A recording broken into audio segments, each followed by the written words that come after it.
June 8th, Spencer was golfing with his dad in Gunter when police say lightning struck Spencer out of nowhere in a freak accident. In Darling home videos with his daughters, Spencer Lualbo feels so alive. Touch it. I got it in my hand. There's your first fish. Which makes it even harder for his wife to comprehend that he's not. I don't know that reality has sunk in. Kaylee Lualbo was Spencer's college sweetheart. Together, they raised 3 beautiful girls. Okay, hold on. June 8th, Spencer was golfing with his dad in Gunter when police say lightning struck Spencer out of nowhere in a freak accident several hours before storms were supposed to hit and killed him. And I couldn't breathe.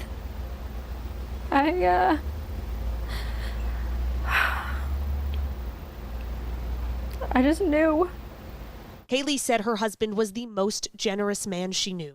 Fed the homeless, donated to those without, drove strangers without cars all of the time. That was his way of showing others who Jesus is.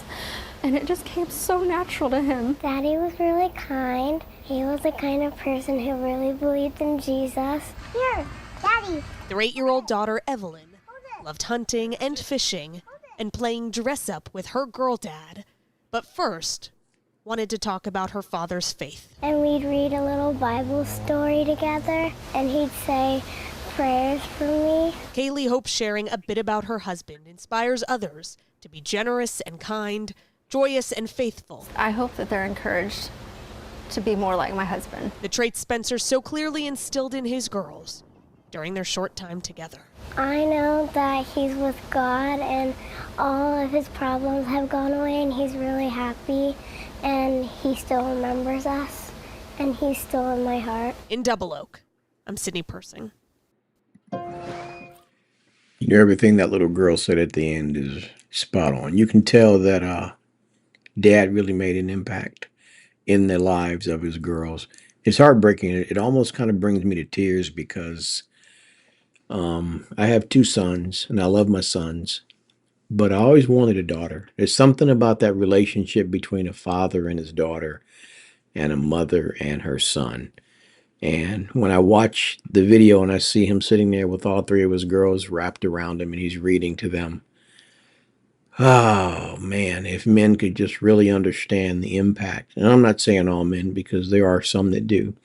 But for the most part, we're so selfish and we're so focused on all of our own stuff that we don't realize that God gives us these little gifts in our children and our spouse. And a lot of times we crap all over them. We put them second. We put them last because we're too busy chasing other things that aren't really all that important. And again, I'm not saying that this man was perfect, but just the image and the video that I just saw almost brings me to tears, not because of the sadness of his death, because if he truly knew Christ, he is exactly where his daughter said she is. He is resting with Jesus and he will see his family again. And it's just heartbreaking because he's not going to get to watch his kids grow up. He's not going to be able to watch his 3 beautiful daughters down the aisle.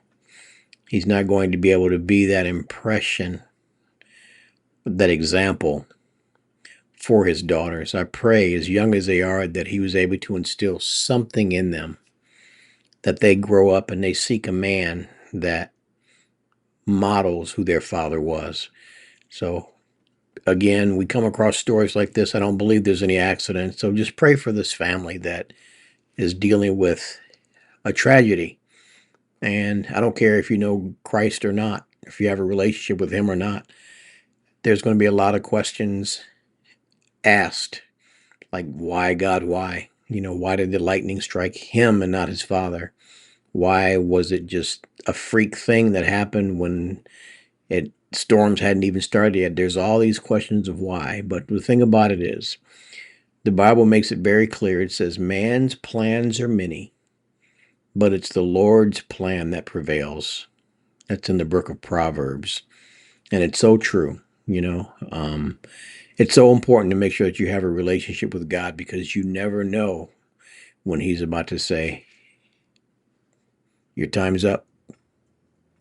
So, again, pray for this young family and their grieving process. Make sure you like this video if you haven't already done so. Make sure you share it just to remind people the importance of being present in their families' lives and just to pray for this family. Make sure you subscribe to the channel if you haven't already as well. I love you guys, and I will check you on the next one later.